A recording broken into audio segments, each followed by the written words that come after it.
Sahana bhavatu, sahano bhuntu, saha viryam karavavahai, tejasvinavaditam astu ma vidvishavahai.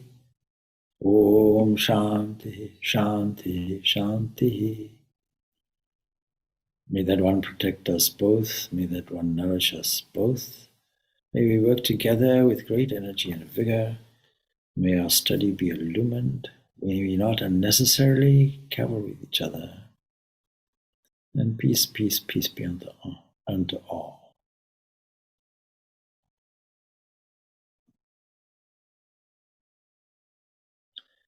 Jai Sitaram. We'll continue with two things today, because I see there are questions that are designed for the question-answer session. And there are also, of course, the continuation of the story of Rama, since we had a cancellation yesterday due to a Bhagavad Gita workshop I did. So we'll start off with the story of Rama, the Ramayana, and see if we can weave in answers to the questions. But in advance, I can read out what the questions were in the text to me. So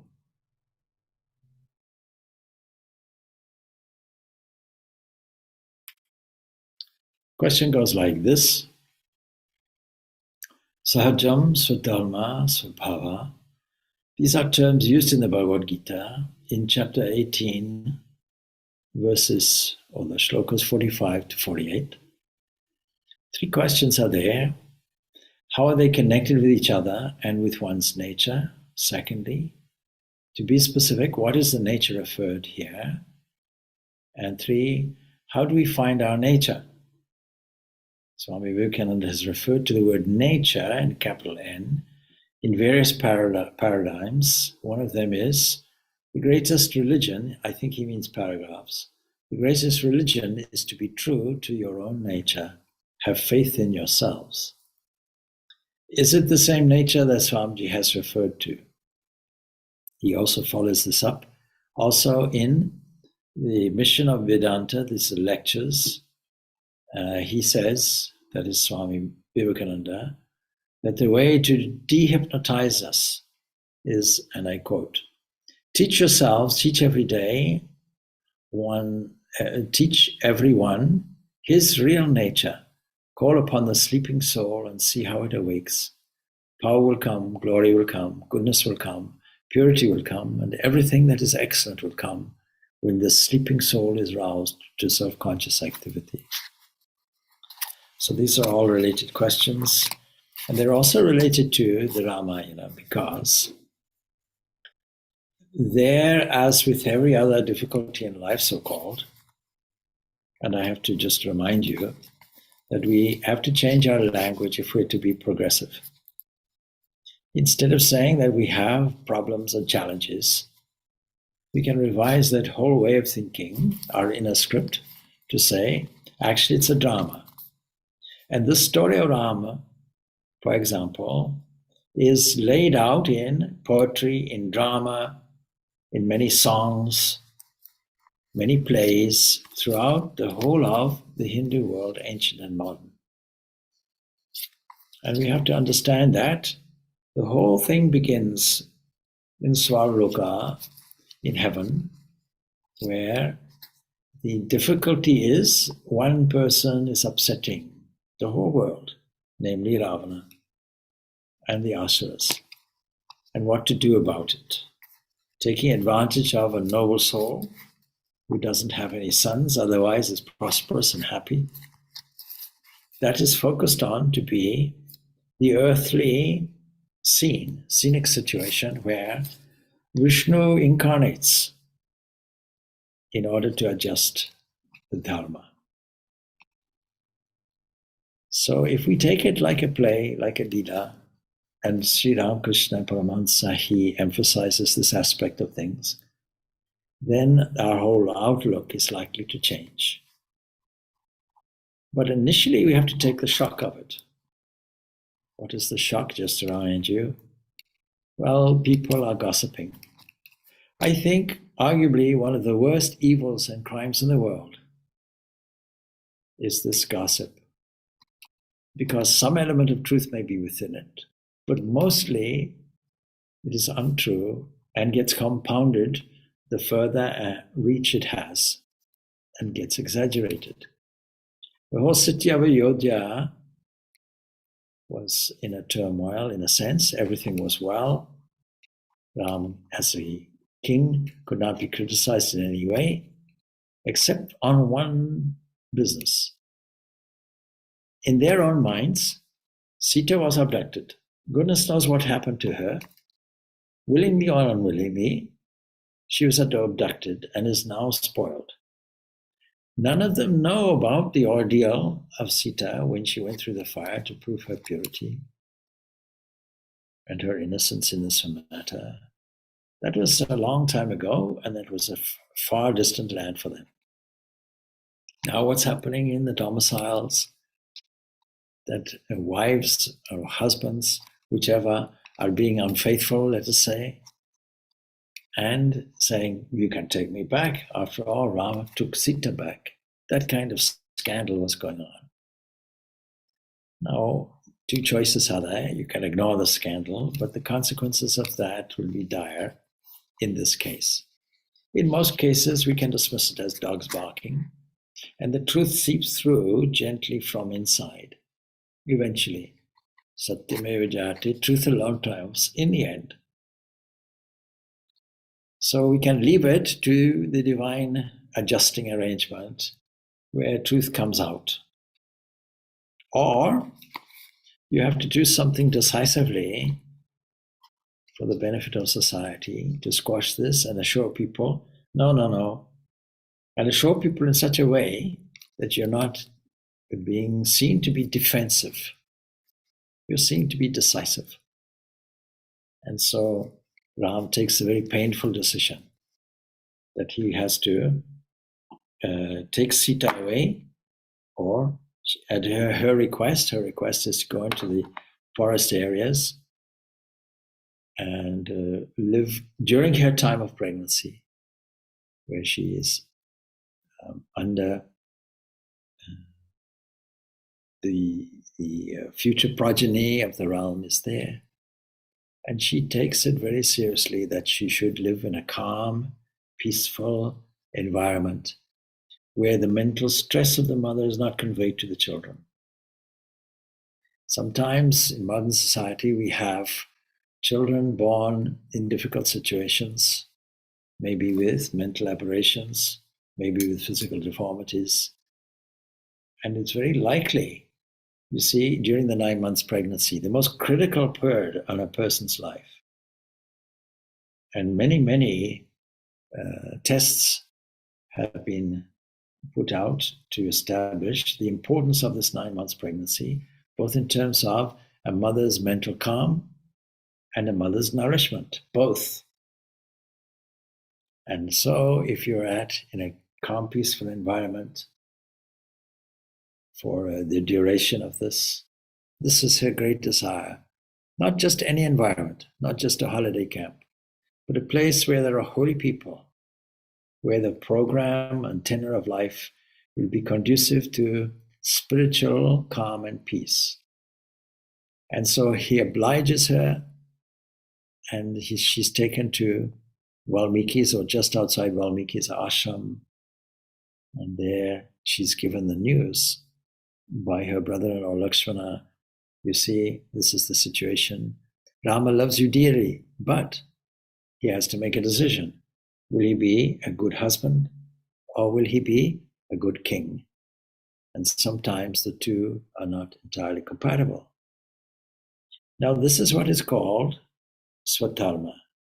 Yesterday, I was at a Bhagavad Gita workshop, children ranging from 6, let's say, to 16. And so typically what I ask them to do is, and everybody, including adults, I ask them please to look at their fingers, their palms, and ask them nicely, do you all have fingerprints? Now everybody affirms they have little ridges on the fingers. These 6-year-olds may be a little puzzled, what's a fingerprint? Nevertheless, they all affirmed, yes, we have them. And I pointed out these fingerprints have never been seen before you were born, and they will never be seen again when you die. This is a mark of your individuality. And those who know me well, they know that I use this example often, particularly with children. They don't understand the uniqueness of DNA and all that.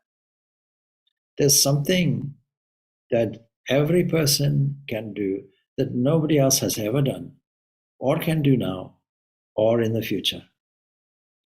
Now, if you recall in the Bhagavad Gita, not to mix up two things, if you recall there, Arjun, on behalf of all of us, is suffering from the down, a deep depression. More than that, a nervous breakdown. And Krishna knows somebody in this condition, undergoing so much grief, the best way, first thing, is raise a person's self-confidence. Give them faith. But faith in what? Not only faith in their skills, their abilities, their uniqueness, but also, this is all in the category of instrumentation, but more importantly, tell them about their true nature. Rama's true nature, from a point of view of divine arrangement, is cosmic mind. Rama is God incarnate, according to the theology of Avatar.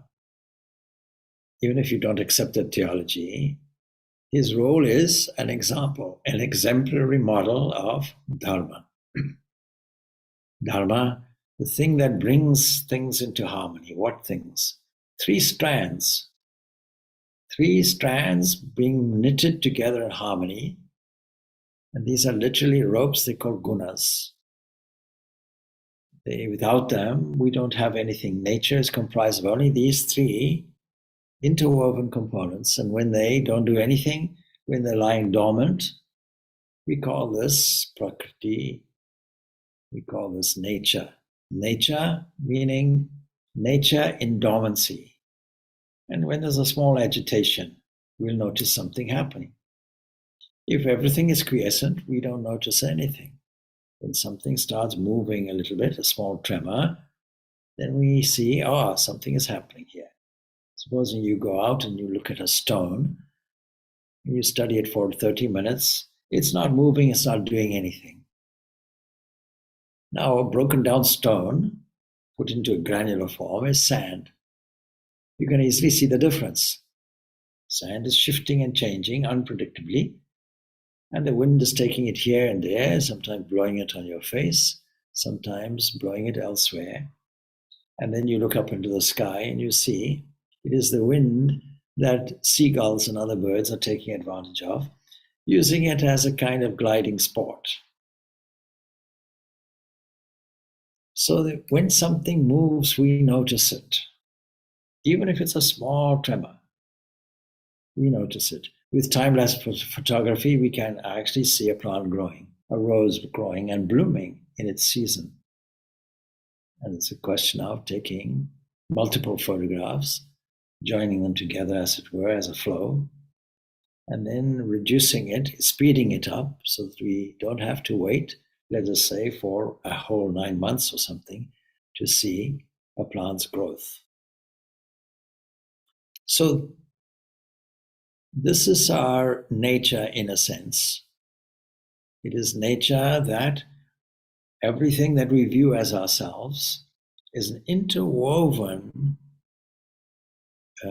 beautiful fabric of these three gunas, but they're also binding. Not only are they giving us a universe and giving us an experience and giving us a mental field in which we can operate, but also they're keeping us here. Excuse me. They're binding us. How to get rid of this binding element? We have to take a brand new direction. But we have to deal with the combination of these binding forces in a systematic, intelligent way, which has no element of I and mine in it, and perform our duty. It's better to perform our duty than anybody else's duty. And so Rama is carrying out his duty, and this duty is put here in this 18th chapter. And so there's a whole section that deals with this and other things, all describing nature. So, for example, we have this Natad Asti Pradivayam Vadivi Divesho Va Punaha Sattvam Prakriti Je Muktam Yad Ebihi Shat Tribhye Gunahi. There's no being either on this earth, this universe that we know of, or again in heaven, subtle areas that we can't see, or among the devas, divine subtle beings elsewhere, or the elements of nature, that is free from the three gunas, born of Prakriti, and English translation we say nature. That's one kind of nature. If we don't do anything about it, we're stuck there. But what about our general duties to society? Well, Brahmana Kshatriya Visham Shudranam Cha Parantapa Karmani Pravri Bhaktani Swabhava Prabhavye Gunahe. This word Swabhava is there all over the place. What does it mean? Somebody born of your own nature. You have a nature, individual. A different combination of these evolutionary forces makes a certain individuality that's also your nature. But it is a shifting nature. It is not a fixed nature. All of this thing in the Prakriti is a shifting, changing thing. It's not fixed. You see, if you make a recipe, if you do some cooking, you may have 3 ingredients. And depending on how you deal with these 3 ingredients, you'll get some different outcome. So the duties of people who are dedicated to society without reward, called Brahmanas, those who are in the administrative field, called Kshatriyas, those, the bulk of society, who are wealth earners, called Vaishyas, and those who are engaged in unskilled labor, Shudras. You see, all of these are duties because they all contribute toward harmonious society. And they're assigned according to their inborn combination of gunas, born of their own nature. That is, developed by their experiences past. Present is new experiences. We call that karma. 2 things are therefore that comprise our personality: nature and nurture, gunas and karma. And so there are different qualities. In the same family, you may have 4 castes, 4 children with 4 different kinds of natures, 4 different kinds of contributory skills, because all of them have individual fingerprints. And there's something, therefore, that they alone can do. And so these are all described, but all of it comes with this Swabhavajam, that is born of their own nature. And then there's Swadharma, the duty that follows from it. So these are 2 of the expressions that are used. And then the devotion to duty, this is called, you see, Svesve Karmani Abhirataha Samsiddhim Navati Naraha Swakarma Nirataha Siddhim Yata Vindati Tachchanu. Not only are these individual things there that we have to follow because it's our own nature in that sense, our own individuality, but we attain perfection by doing our own duty, not somebody else's. But then he from whom all beings evolve in a framework, in a time framework. Evolution requires time. Yataha Bravritye bhutanam yena sarvam idam titam swarkarmanatam abhyarcha siddhim vindati manavaha.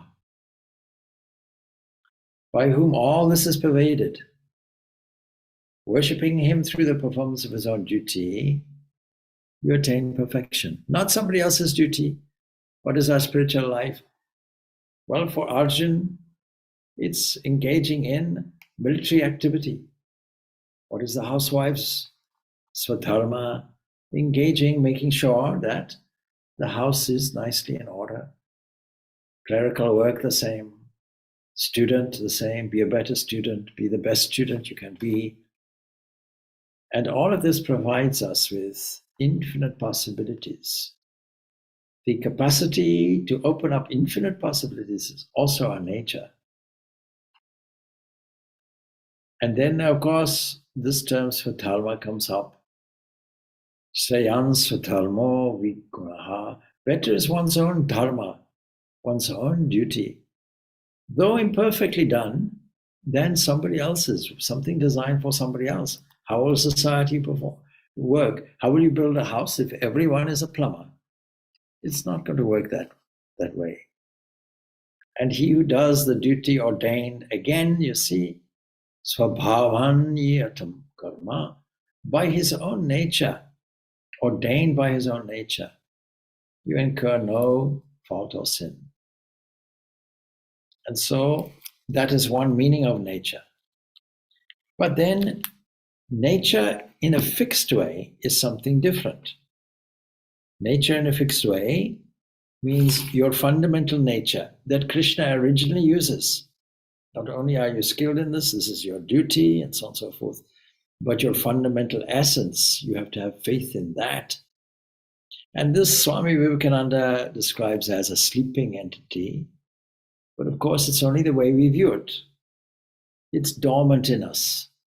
The infinite possibilities of our own nature are dormant, lying dormant within us until they're discovered.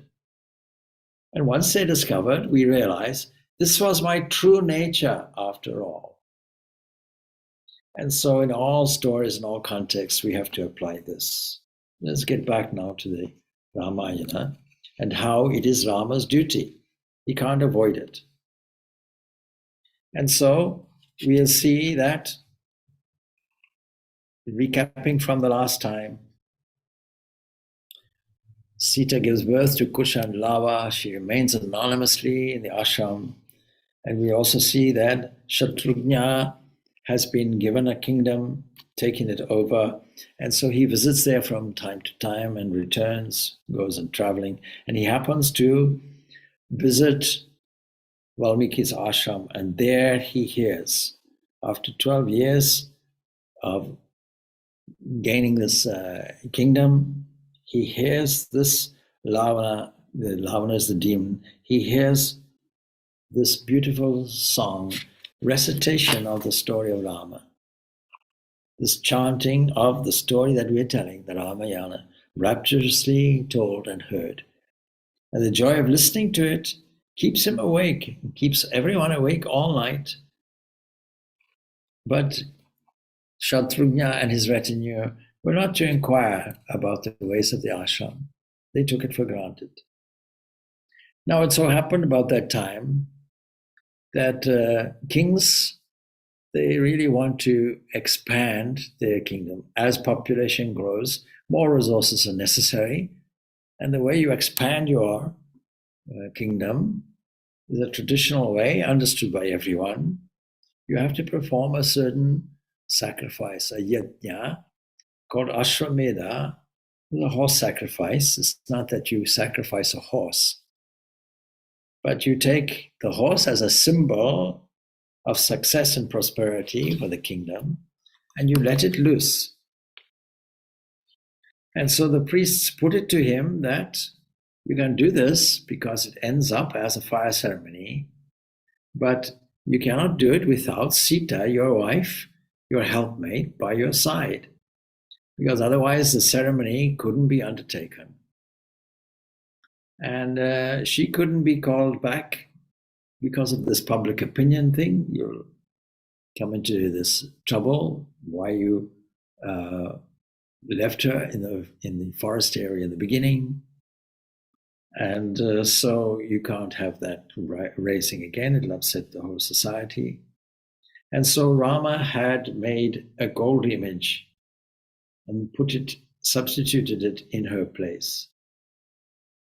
He spares no expense. It's sheer gold, fashioned, because Sita is precious.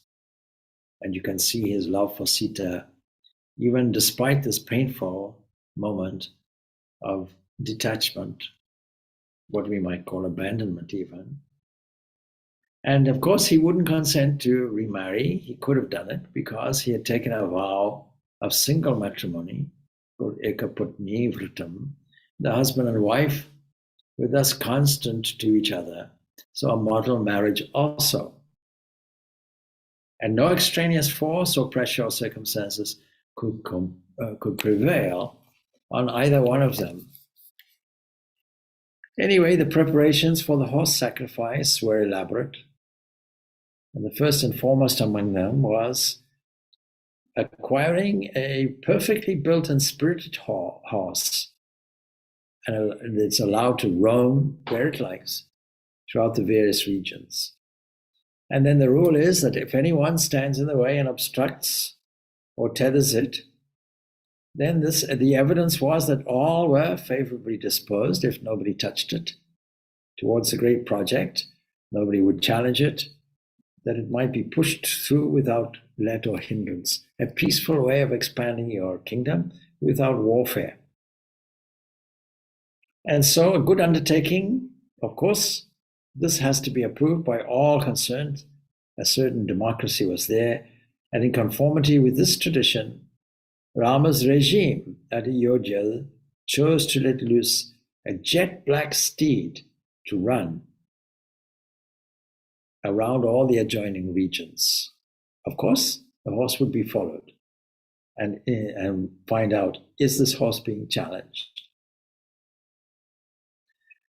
But there was nobody interfered with it, except for one solitary incident, seeming to revive the suzerainty of Ayodhya.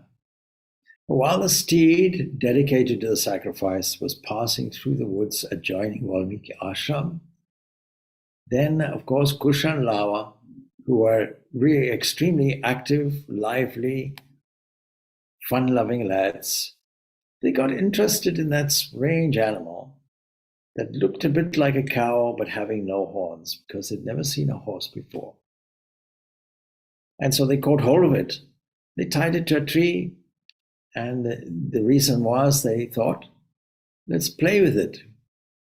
We can have fun with it, play with it for a while, interact with it nicely. And then, of course, according to tradition, it was an act indicating enmity or opposition. But Lakshmana, who was following, didn't pay any attention to it because the boys belonged to a holy institution. And they're not military people, so it's not really a serious challenge. We just ignore that. An extensive plot of land was selected for the scene of the actual sacrifice, and temporary lodgings were erected all around on a large scale because there were many invited guests, all the wise people, the rishis, rulers of the kingdoms, dignitaries, scholars, commoners.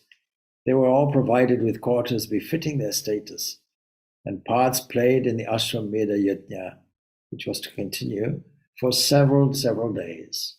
Naturally, Valmiki and his retinue were invited.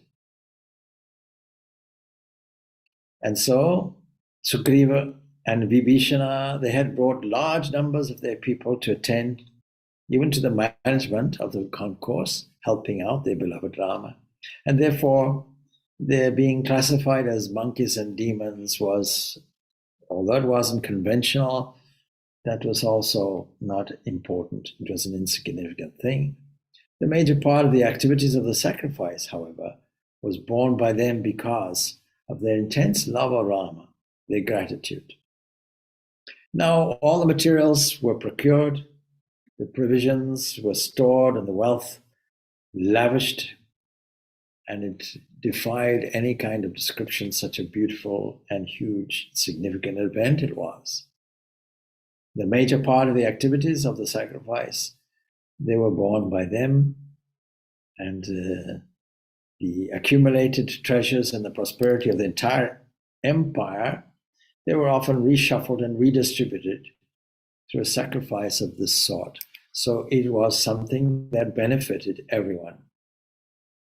See, every kind of yajna or ritual or directed intention, if directed in the proper way, will be of benefit to others and will be seen to be beneficial for others, for the good of the whole of society. They understood the science of yajna, a sacrifice. That when you take the trouble to make an altar, build a fire, and then collect the ingredients, sacred ingredients, and offer it there, a lot of preparation is necessary. In the Vedic times, 5 brahmanas, 5 priests were necessary, 5 fires were necessary. And there were supervisory roles, each Brahmin dedicated to a Veda. One had to arrange it, and then one had to construct exactly in a fully dimensional way the altar. One had to repeat the mantras, one had to perform the offerings. And somebody does the chanting, and so it goes on. It was a magnificent affair. But all of these actions are accompanied with a mental movement. It's our mental movement that moves the whole cosmos, the whole universe, and arranges things for the benefit of all. And so such a yajna was being organized, being arranged. So all the wealth from it would have been redistributed. And the needs of the people were sensibly supplied from this. The culture and the intellectual attainments and the enabling ideas of the land were meticulously presented to the intelligentsia. And that was the foremost object of any great sacrifice prevalent in those days, as I said. The rishis, the wise people, the sages in particular, they played the foremost part in imparting codes of conduct, spiritual discipline among the enlightened. And in the Ashwamedha Yajna that was conducted by Rama, the eminent Maharishis, such as Bharadvaja, Agastya, and Valmiki, they were all taking active parts. But there was one individual who was conspicuous by his absence. Who do you think that was? Well, Hanuman the great hero. Because ever since his contact with Rama, he played the foremost part in all the events connected with his earthly career. But here in this section of the Ramayana, the Uttarakandam, he didn't have any physical contact with his Lord. Because since his contact with Sita, he was dedicated to her purity. And if it had continued, well, the Ramayana would have taken a very different shape, because Maruti, the son of the wind, Hanuman, would not be party really to the banishment of Sita. He had formerly, of course, fought against Ravana. He was key in his discovery of Sita. And the people of Lanka, in order to redeem Sita, and he would have fought actually even against Rama, we think, and the people of Ayodhya in defense of Sita's purity. Because he knew of her chastity, and much more actually than Rama did, because he witnessed her in the Ashoka Grove. And the rishis and the priests, they gave their consent eventually, of course, that the substitution of a gold image in the place of Sita was sufficient. Now, if Hanuman was present, he may have smashed the dead gold image instead of the living Sita, the embodiment of purity, assuming her right place in the Ashwamedha Yajna. But anyway, such a course was not the design of Providence. And then in the Rishi campus, there were, among all the retinues of all the rishis, in Valmiki's retinue, of course, 2 beautiful youths. And they were all coming into prominence as the days of the yajna were rolling on, because people were talking. They were talking about them, about their talents, their abilities, their purity, but they were also commenting on the lips of almost all that the boys, even there in their ascetic attire, looked exactly like Rama. They saw when Rama was a boy, he looked exactly like this. And everyone was commenting on it. Now, Rama was embarrassed to hear of all this. He was pained before, of course, to hear of Sita's alleged pollution of character. This pained him, blemish on his beloved, unnecessarily. That's the nature of this evil gossip. But when reports came to Rama of the ascetic boy's extraordinary talents in chanting the episodes about himself and his life, of course he was inquisitive. And so he pressed by the elite, Rama arranged for a public elocution by these distinguished boys. Come, let us hear them and admire their talents. Now it was an august and extensive assembly. Kusha and Lava, the lads that were much talked of, they were escorted into this area by the youngsters of the Rishi group.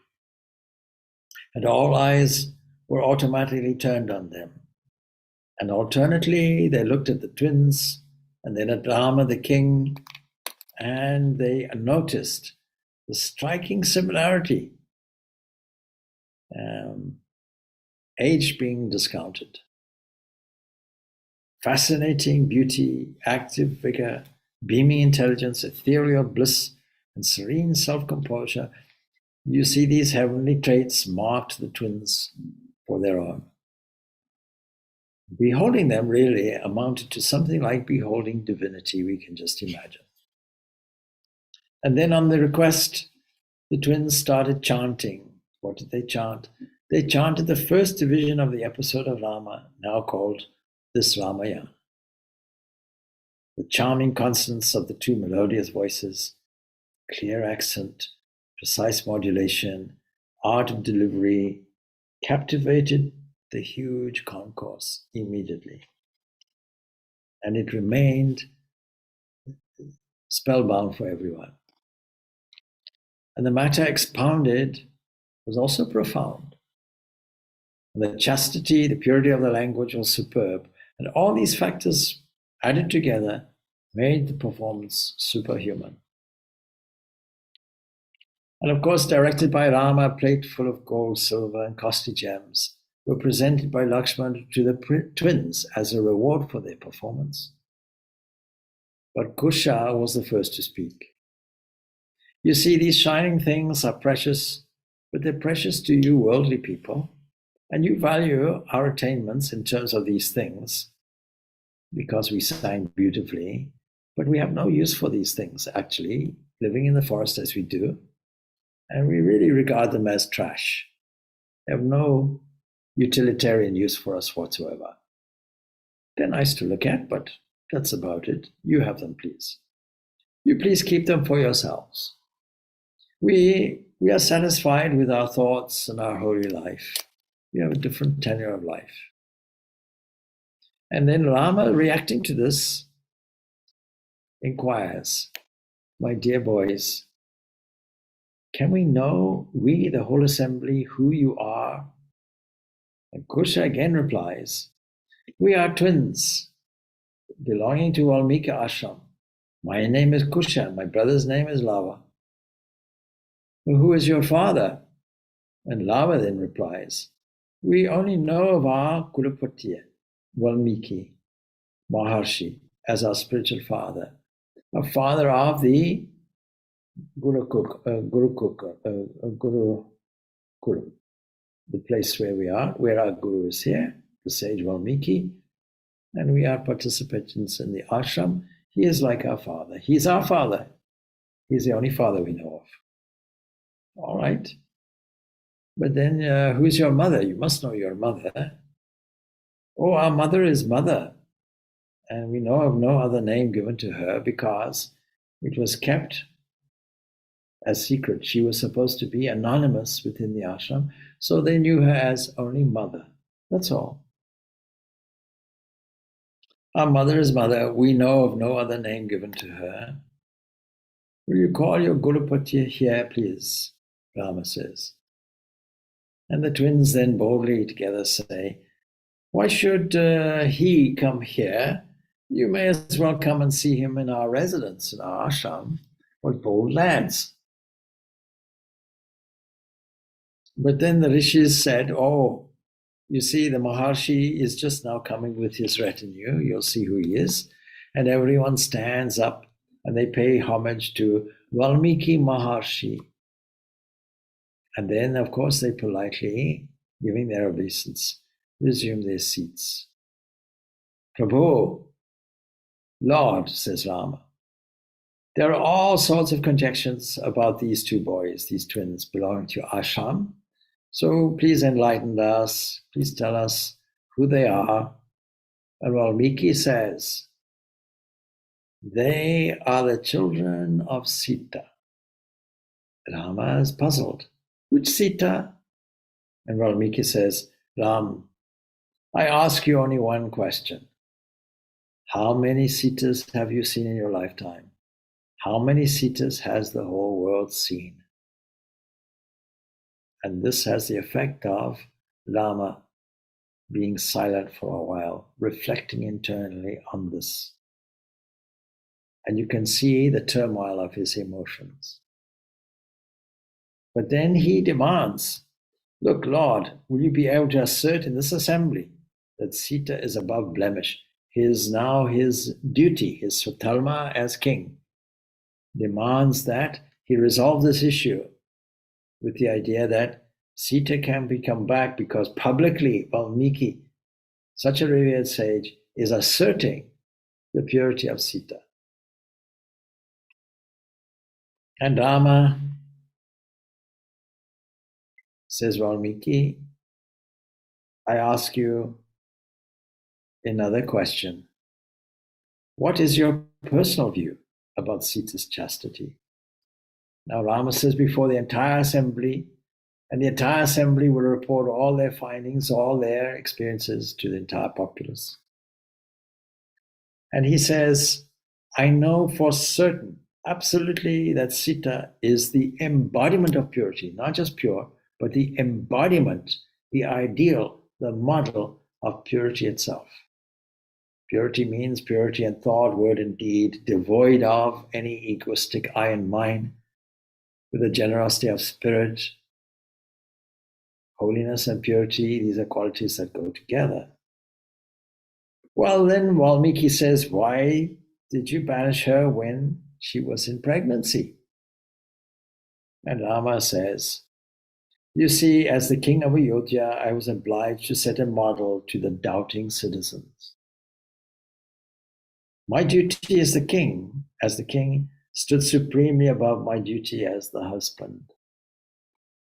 But then Valmiki says, well, presently, Sita's perfection will speak for itself. For the public elucidation, let me put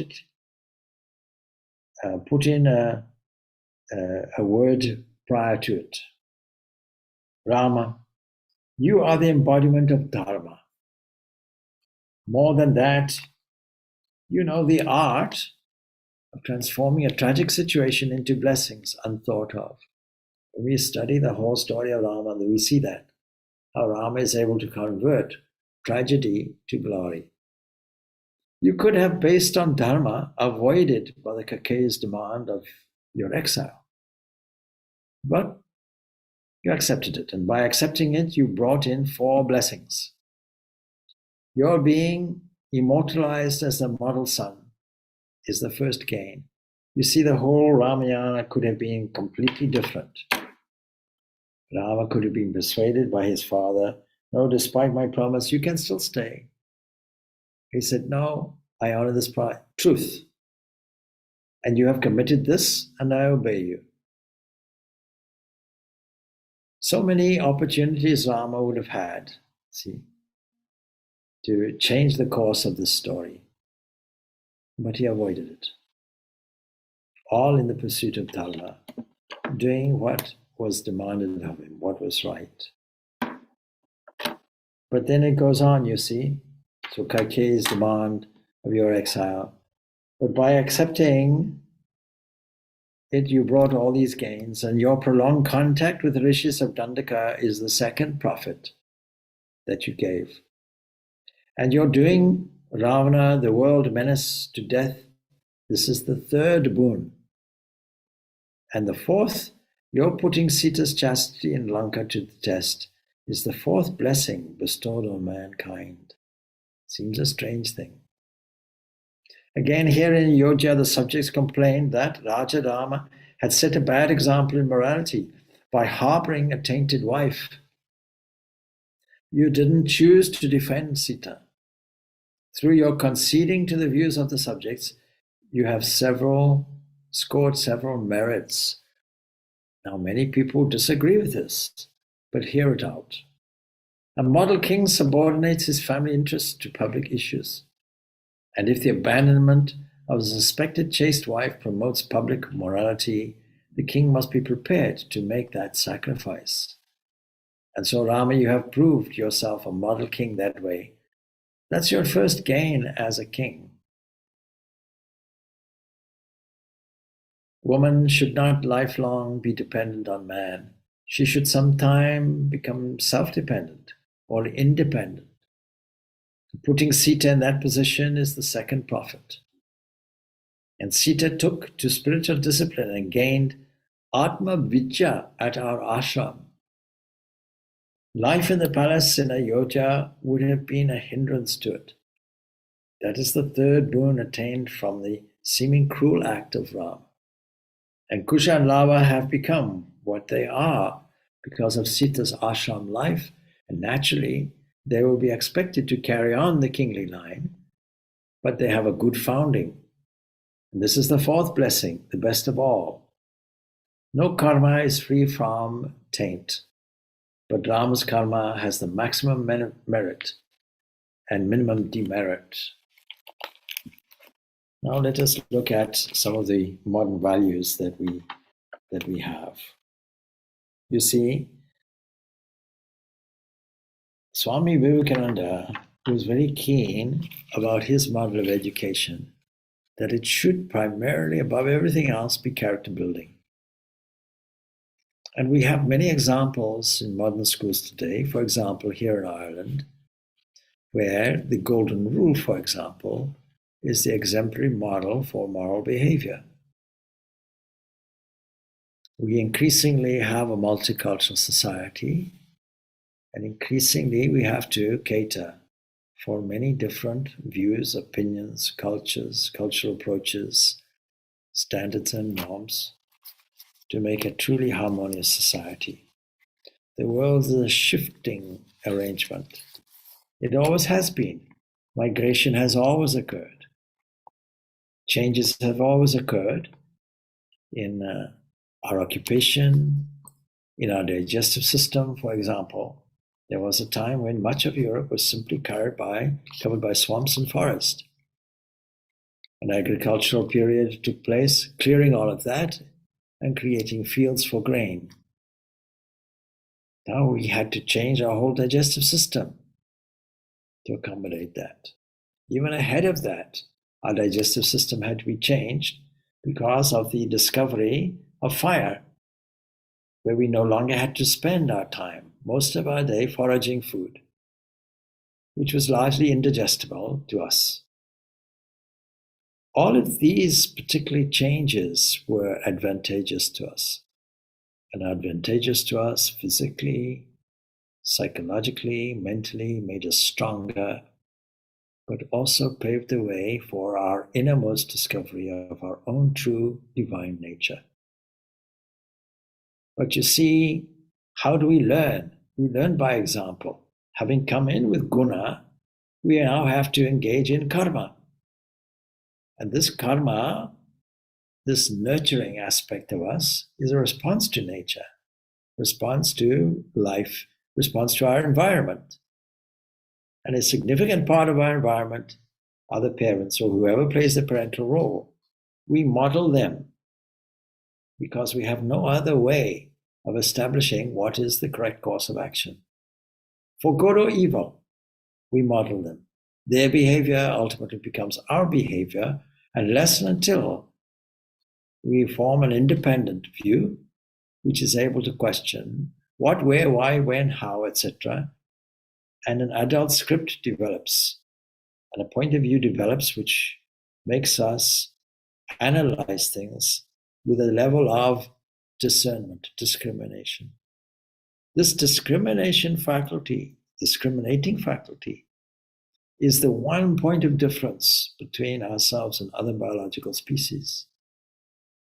It is this discernment that is a first step in understanding our own true divine nature. Weighing up what is useful and what is not, what is good, what is bad, what is in our favor, what is against our favor, whether it is in the favor of all or otherwise, what our particular specific role and duty is,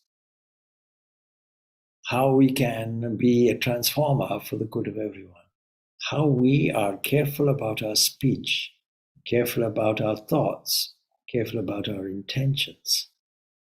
We have the capacity to discern what the obstacles and difficulties and problems are in our life. And like Rama, we have the capacity to overcome them because we're equipped to do so. We have the arrows, opening the way for infinite possibilities. The group of children I addressed yesterday, I saw them as a group. It came to me that as a group, they could be labeled infinite possibilities because the parents don't know what they'll turn out to be.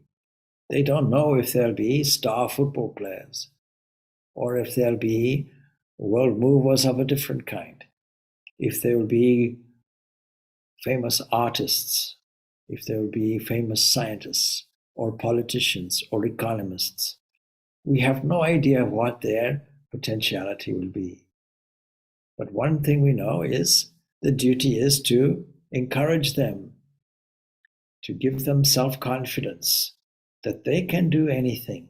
They have infinite possibilities. That lies within us all.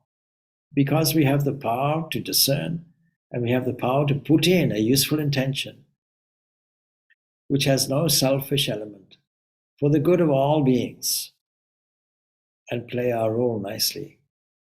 This is our potential. And only we humans have this potential to transform, like Rama, transform discord into harmony, discord in harmony. Give me all the difficulties in life as raw material for growth. Give me compost, and I will transform it into a glorious flower. So nature has this capacity to do it, and we know the secret of it. The secret of it is self-control, concentration, thought, pure behavior, the purity of Sita, and the decisiveness and detachment of Rama. All of these are divine qualities. Now we'll continue. We'll leave it off there, I think, and we will continue next time. And just to give you a flavor of it, so Sita is now called upon by Valmiki, called forth with my spiritual daughter Sita to come to this assembly and present her case, since her purity is being questioned. And we'll see what happens next in terms of this last section of the Ramayana called the Uttarakhanda. So, Om Shanti, Shanti, Shanti. Peace, peace, peace be unto all. Thanks. Thank you, Swamiji. Thank you, Swamiji. Om